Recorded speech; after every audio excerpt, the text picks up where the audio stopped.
Assalamualaikum warahmatullahi wabarakatuh. Alhamdulillahirabbil alamin wassalatu wassalamu ala Rasulillah wa ala alihi wa sahbihi ajmain.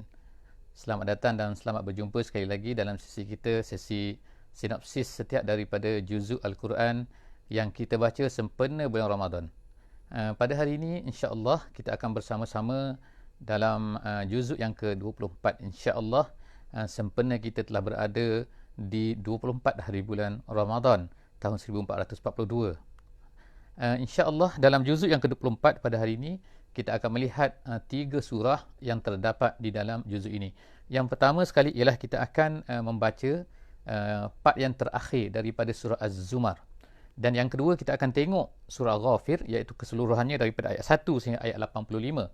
Dan kemudian seterusnya kita akan lihat surah Fussilat, iaitu sebahagian besar daripada surah Fussilat.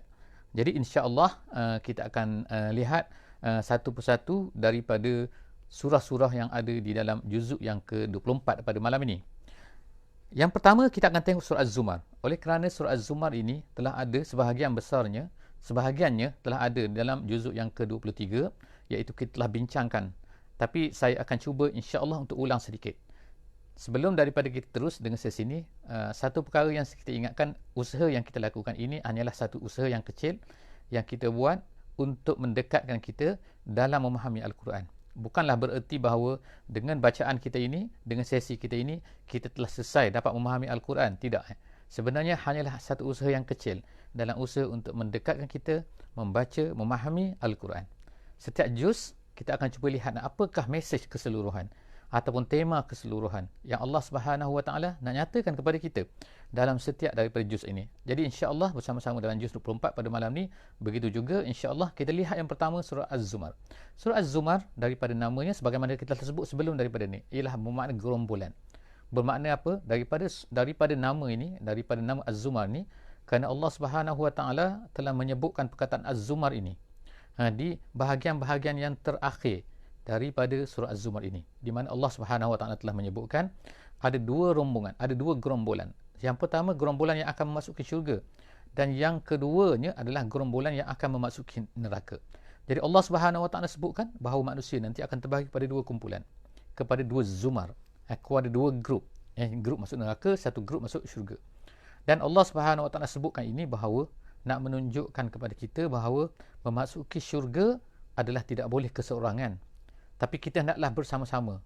Jadi oleh kerana itulah daripada sinilah maka boleh difahami perlunya kita bersama-sama dalam usaha untuk menegakkan Islam, dalam usaha untuk beramal dengan Islam, dalam usaha untuk kita membuat kerja-kerja kebaikan, dalam usaha untuk kita solat berjemaah, puasa berjemaah, zakat bersama-sama untuk menolong orang-orang yang tidak mampu di kalangan kita, dan begitu juga haji.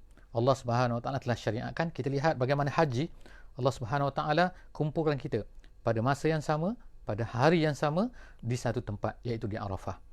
Tanpa Arafah tidak ada haji. Jadi oleh kerana kita boleh nampak bahawa hikmah daripada perkumpulan ini untuk menunjukkan bahawa perlunya kebersamaan di dalam umat Islam ni. Oleh kerana itulah maka Allah Subhanahu Wa Taala hikmah ini melakukan satu perkara, tetapi oleh kerana ini dan ini mempunyai niat yang bercabang-cabang, jadi itu namanya tidak ikhlas. Ikhlas artinya ialah seseorang itu yang hanya khaliskan, iaitu hanya satu-satunya yang dia ibadati, iaitu Allah Subhanahu Wa Taala. Jadi di dalam ayat yang lain juga Allah Subhanahu Wa Taala sebutkan pelbagai bentuk-bentuk lagi ikhlas. Sebagaimana Allah Subhanahu Wa Taala sebutkan, afaman huwa qanitun ana al-laili sajidan wa qa'iman yahzarul akhirah, iaitu orang yang hanya beribadah, hanya takut kepada Allah Subhanahu Wa Taala saja. Adakah sama dengan orang yang tidak melakukan itu semua? Jadi Allah Taala sebutkan berulang-ulang nak menunjukkan bahawa pentingnya ikhlas ini di dalam segala amalan kita. Dan pentingnya kita ini hanya mengikhlaskan agama ini hanya kerana Allah Subhanahu Wa Taala, tidak boleh bercampur dengan campuran-campuran yang lain. Jadi kita tamat surah Az-Zumar. Ingat Az-Zumar, iaitu ingatlah kita ikhlas kepada Allah Subhanahu Wa Taala. Seterusnya kita masuk kepada surah yang seterusnya, iaitu surah Ghafir. Surah Ghafir. Ghafir artinya ialah yang maha pengampun, iaitu nama Allah Subhanahu Wa Taala Ghafir. Allah ini maha Ghafir, Allah ini maha mengampun. Jadi apakah yang disebutkan oleh Allah Subhanahu Wa Taala di dalam surah ini? Adakah cerita tentang pengampunan dan sebagainya? Tidak. Allah Subhanahu Wa Taala menceritakan dua perkara besar di dalam surah ini, dalam surah Ghafir ini. Yang pertama apa? Yang pertama ialah kepentingan dakwah kepada Allah Subhanahu Wa Taala. Pentingnya kita ni mengajak manusia kepada Allah Subhanahu Wa Taala. Tidak boleh kita ni sendiri-sendiri saja.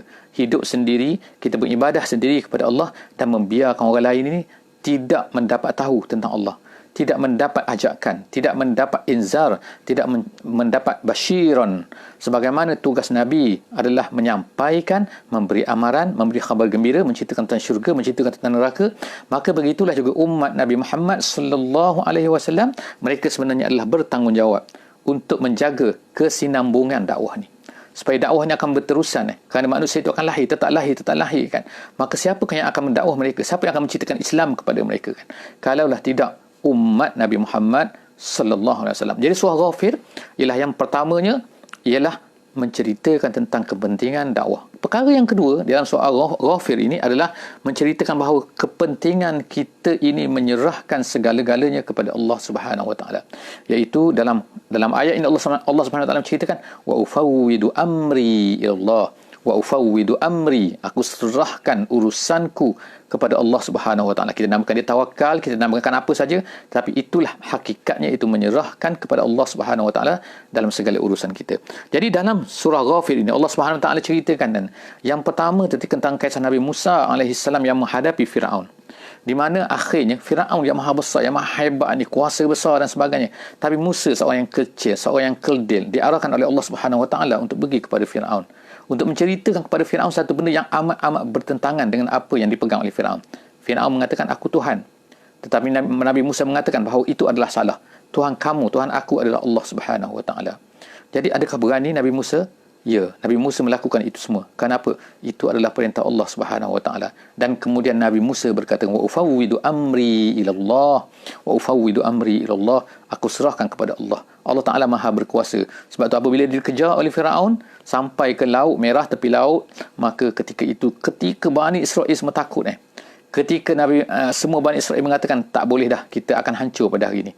Tapi Nabi Musa berkata, aku ada Tuhanku. Jadi Nabi Musa yakinnya kepada Allah Subhanahu Wa Taala, dan Allah Ta'ala selamatkan dia. Seterusnya Allah Subhanahu Wa Taala juga menceritakan tentang seorang daripada ahli Firaun. Ketika mereka nak membunuh Musa AS, ketika Firaun nak membunuh Nabi Musa AS, apa kata lelaki ini? Lelaki ini menggunakan hujah-hujahnya kan. Ataqtuluna rajulan ay yaqula rabbi Allah. Kamu nak bunuh seorang hanya kerana dia mengatakan Tuhanku adalah Allah. Logik yang digunakan oleh lelaki ini. Lelaki ini sebenarnya yaktum imanahu. Sebenarnya dia telah beriman, tapi dia menyembunyikan iman dia. Dia beriman kepada Nabi Musa, apa yang dibawa oleh Nabi Musa, tapi dia menyembunyikan iman. Dia adalah dari keluarga Firaun. Allah Ta'ala sebutkan dalam cerita dalam surah Ghafir ini. Jadi seterusnya ialah dia membawakan hujah-hujah kan kepada Firaun. Hujah dari segi emosional, hujah dari segi akal, hujah dari segi logik dan sebagainya. Semua logik-logik semua dibawakan untuk mengajar kepada kita bahawa inilah dakwah. Dakwah ni memerlukan kepada kita berfikirkan apakah perkara-perkara untuk mengalahkan hujah-hujah yang dibawa oleh orang-orang kafir, orang-orang yang menentang Allah Subhanahu Wa Taala.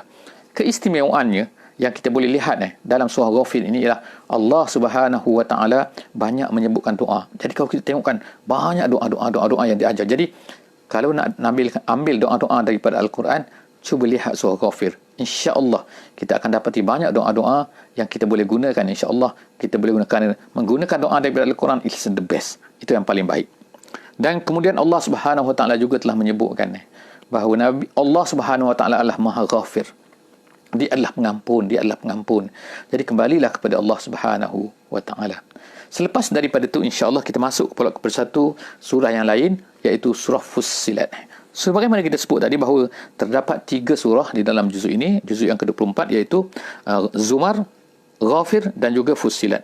Dan kita lihat bahawa surah Fussilat ni kebanyakan daripada surah Fussilat ini terdapat di dalam juzuk yang ke-24 yang sedang kita baca sekarang. Jadi apakah dia kandungan surah Fussilat ni? Surah Fussilat ini sebenarnya adalah salah satu daripada yang dipanggil sebagai Hawamim. Hawamim artinya ialah semua surah-surah yang dimulakan dengan Hamim, iaitu terdapat 7 surah dalam 7 surah yang berturutan. Yang mana semua dimulakan Hamim, Hamim, Hamim, Hamim. Jadi dipanggil surah-surah ini dipanggil surah Hawamim. Iaitu surah apa? Surah Ghafir, surah Fussilat, surah Syura, surah Zukhruf, Ad-Dukhan, Al-Jasiyah, Al-Ahqaf. Jadi bermula daripada surah Ghafir yang telah kita ceritakan tadi.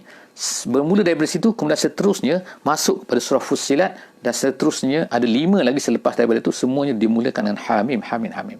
Untuk peringatan semulalah kita sebutkan bahawa Hamim ini adalah merupakan dipanggil sebagai huruf muqatta'ah, iaitu huruf potong-potong, iaitu huruf yang dibaca dengan Hamim, bukan Hammu, bukan, dibaca dengan Hamim. Satu huruf, satu huruf. Apa artinya? Sama ada alif lam mim, alif lam ra, sad, nun dan macam-macam lagi, ha ya ain sad. Semua itu adalah merupakan yang dipanggil sebagai huruf-huruf potong. Sebenarnya di antara pendapat yang kuat yang cantik yang disebutkan oleh para ulama tafsir, maksudnya ialah Allah Subhanahu wa taala nak beritahu kepada orang-orang kafir, nak beritahu kepada orang Quraisy, nak beritahu kepada orang Arab ni kan, bahawa Quran ini tidak lain melainkan terdiri daripada huruf-huruf yang memang digunakan oleh orang Arab, yang kamu semua guna. Orang Arab, hai orang Arab, kamu semua gunakan huruf-huruf ni. Tapi kenapa kamu tidak boleh buat seperti Quran? Allah Ta'ala cabar mereka. Buatlah 1 ayat, buatlah 10 ayat, buatlah 1 surah. Semua mereka tak mampu. Sedangkan Allah Subhanahu Wa Ta'ala menurunkan Quran ini daripada huruf-huruf ini juga. Tak lain daripada huruf ini. Jadi kenapa kamu tak mampu? Sedangkan kamu mampu membuat cerita, kamu mampu membuat syair, kamu mampu membuat ini dan itu daripada huruf-huruf ni. Tiba-tiba kamu tak mampu nak gunakan huruf ni untuk lawan Quran. Buatlah seperti Quran. Jadi mungkinlah kita boleh katakan perumpamaannya sebagaimana yang disebutkan oleh ahli tafsir moden. Dia kata perumpamaan sepertilah, dia kata kita ni boleh buat ni, kita tahu kan bahawa semua perkara ni semua ada dalam keliling kita ni, sama ada meja, sama ada kerusi, sama ada bukit, sama ada rumah, sama ada bangunan, semua tu adalah terdiri daripada atom-atom. Manusia tahu bahawa terdiri daripada atom-atom, tapi kenapa manusia tak boleh hidupkan benda-benda ni semua? Kerana tidak mempunyai roh. Allah Subhanahu Wa Taala telah meniupkan roh ke dalam jasad manusia ini, akhirnya manusia itu hidup. Kalau tak ada roh, dia akan mati. Maka begitulah sebenarnya Al-Quran ini. Al-Quran ini mempunyai roh. Roh inilah yang menjadikan dia hidup, yang menjadikan huruf-huruf itu hidup dan tidak boleh dilawan, tak boleh dicabar. Jadi sepatutnya orang-orang Arab ni adalah orang yang paling beriman, awal beriman dengan Al-Quran ini. Sebab itulah kita kata Quran inilah merupakan satu mukjizat. Jadi apakah yang terkandung di dalam surah Hawamim ini? Semua surah-surah yang 6 ataupun 7 ini kita katakan, iaitu temanya adalah satu saja. Temanya adalah nak mengatakan bahawa perpindahan sekarang akan berlaku. Kerana semua surah-surah ini adalah surah Makkiyah, surah yang turun di Mekah. Tetapi di hujung-hujung, ketika Nabi SAW akan berhijrah, Allah Subhanahu Wa Taala memberi hin-hin kepada umat Islam, kepada umat Nabi Muhammad SAW. Sebelum daripada Nabi Muhammad SAW ialah Bani Israel. Bani Israel yang memegang amanah Allah Subhanahu Wa Taala. Mereka memegang amanah khalifah di atas muka bumi ini. Mereka memegang amanah untuk menyampaikan Islam kepada seluruh manusia. Tapi mereka telah melalaikan. Mereka tidak mahu menerima amanah ini. Mereka tak melaksanakan yang dengan baik. Mereka telah membunuh nabi-nabi mereka. Sebab itulah Allah Subhanahu Wa Taala telah memindahkan daripada mereka kepada umat Nabi Muhammad sallallahu alaihi wasallam, iaitu kita semua. Jadi kita semualah sekarang yang bertanggungjawab menerima dakwah ni, menerima kerja ni untuk disampaikan pula kepada orang lain. Jadi oleh kerana itulah maka jaga-jagalah bahawa banyak perkara-perkara yang telah dilakukan oleh Bani Israel, kesalahan-kesalahan. Jadi kita bertanggungjawab untuk melaksanakannya dan kita berjaga-jaga dari kesalahan-kesalahan yang dilakukan oleh Bani Israel supaya kita tidak tersesat, supaya kita tidak lari daripada apa yang telah ditetapkan oleh Allah Subhanahu Wa Taala. Jadi oleh kerana itulah maka surah Hawamim ini adalah di antara surah-surah yang penting untuk kita faham sebenarnya, tapi kita baru sahaja masuk kepada surah Hawamim, salah satu daripada surah, iaitu surah Fussilat pada malam ini. Insya-Allah pada sesi-sesi akan datang dalam juz yang 25 kita akan lihat lagi dengan lebih detail setiap daripada surah Hawamim ini dan kandungannya. Setakat itu saja insya-Allah pada malam ni. Jumpa lagi dalam sesi yang akan datang, iaitu dalam juz yang ke-25. Aku qauli hadza wa astaghfirullahal azim li wa lakum. Wassalamualaikum warahmatullahi wabarakatuh.